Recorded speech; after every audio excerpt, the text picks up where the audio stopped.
तो hunger strike Sonam ने decide किया है कंटिन्यू रखने का, क्योंकि कल जिस क्रूरता और निर्दयता के साथ बच्चों के साथ दुर्व्यवहार किया गया, उनको पीटा गया, लाठीचार्ज किया गया, टीयर गैस डाला गया, तो ये उनके साथ सॉलिडारिटी दिखाते हुए उन्होंने अपना हंगर स्ट्राइक एक्सटेंड किया है कि जब तक इन बच्चों को पार्लियामेंट सुनता नहीं है।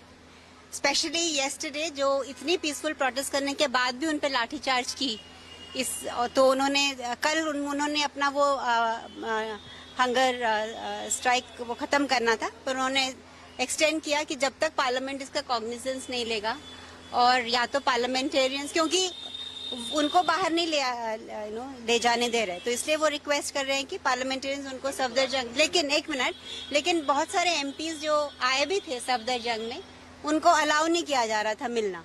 तो जैसे जो डॉक्टर्स उनको पिछले 20 दिनों से ट्रीट कर रहे थे, डॉक्टर लांबा और डॉक्टर दिघे, वो भी आज आए थे कोर्ट। उन्होंने कहा कि कहीं ऐसा नहीं होता कि गवर्नमेंट हॉस्पिटल में जो पेशेंट का डॉक्टर है उनको ना आने दिया जाए, पर उनको भी नहीं उनसे मिलने दिया जा रहा था पिछले 3 दिन। तो इन्हीं वजह से हम यहाँ से जाना चाहते थे, क्योंकि एक डिटेंशन और कैप्टिविटी की फील आ रही थी। अगर कोई आपके ऊपर टीयर गैस डालेगा और आपको प्रोवोक करेगा, तो उसमें अगर कोई कुछ करता है तो आप उसको सिर्फ हाईलाइट करोगे, ये बिल्कुल गलत है, ये बिल्कुल गलत है। पुलिस, इनफैक्ट मैं जिस ट्रक में थी उसमें पुलिस घुस के आई और उन्होंने जबरदस्ती अभिजीत को भी लेने की कोशिश की। मेरे चारों तरफ सबने वो ह्यूमन चेन बना के मुझे प्रोटेक्ट किया। तो अगर मेरे साथ ऐसा हो रहा था जब मैं वो ट्रक के पीछे थी, तो नॉर्मल बच्चों को तो हमने सब देखा है ना। और अगर मुझे भी वो सपोज मैं अकेली होते कुछ करते, तो मैं भी तो अपने आप को डिफेंड करती ना। हम बहुत खुश हैं क्योंकि एक रिकॉर्ड टाइम में अखिल सिब्बल और उनकी टीम और बाहुली शर्मा और उनकी टीम ने ये ऑर्डर वो कर पाए। और मैं दिल्ली हाई कोर्ट का भी बहुत शुक्रिया करना चाहूँगी जिन्होंने इस मैटर को फेवरेबली डिस्पोज किया, क्योंकि इंडिया में एक डेमोक्रेटिक सिटीजन को ये राइट है कि वो चूज कर सके उसका choice of doctor and hospital, और उसकी क्या ट्रीटमेंट है उसको खुद को वो चूज कर सकता है।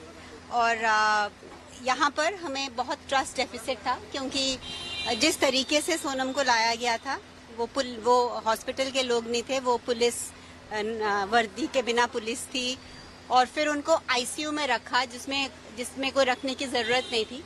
पहली बात तो हॉस्पिटलाइजेशन की ही जरूरत नहीं थी, क्योंकि ये जो मॉनिटरिंग है ये जंतर मंतर साइड से 20 दिनों से हो रही थी और वो ठीक ठाक चल रही थी, कोई जरूरत नहीं थी हॉस्पिटलाइजेशन की, और ऊपर से आईसीयू में भी रखने की जरूरत नहीं थी।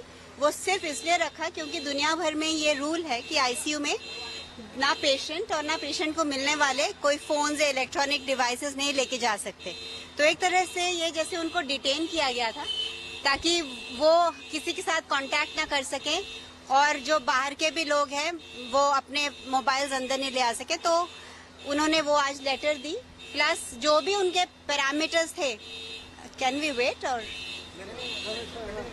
हाँ, और जो भी उनके पैरामीटर्स हैं जो कि नॉर्मल से थोड़े आगे पीछे हैं, वो कोई लाइफ थ्रेटनिंग नहीं है, वो 23-25 दिन के फास्ट के बाद वो नॉर्मल हैं। और गवर्नमेंट से ज्यादा तो हमें उनकी हेल्थ की चिंता है ना। अगर हम वहां से उनको निकाल के लेके जाना चाहते हैं तो ये एक फंडामेंटल राइट है। तो मुझे कंसर्न दिखाया, जो लेटर भी लिखा है रिसेंटली, जी हाँ, उसको लेके भी कंसर्न दिखाया हाँ, कि सबसे इम्पोर्टेंट चीज होती है कि पेशेंट की मानसिक स्थिति, क्योंकि मानसिक स्थिति ज्यादा बॉडी पे इम्पैक्ट करती है। अगर वो नॉर्मल रहे और वो जहाँ खुश है वो रहे, तो वो ज्यादा अच्छा रिकवर होते हैं। तो आई एम वेरी हैप्पी कि दिल्ली हाई कोर्ट ने ये फेवरेबल ऑर्डर दिया है, और ये दिल्ली हाई कोर्ट ने भारत की लोकतंत्रता को ऊपर रखा, क्योंकि एक फंडामेंटल राइट है एक इंडिविजुअल का टू बी शिफ्टेड या to be treated by the doctors of his choice and in the hospital of his choice. Thank you.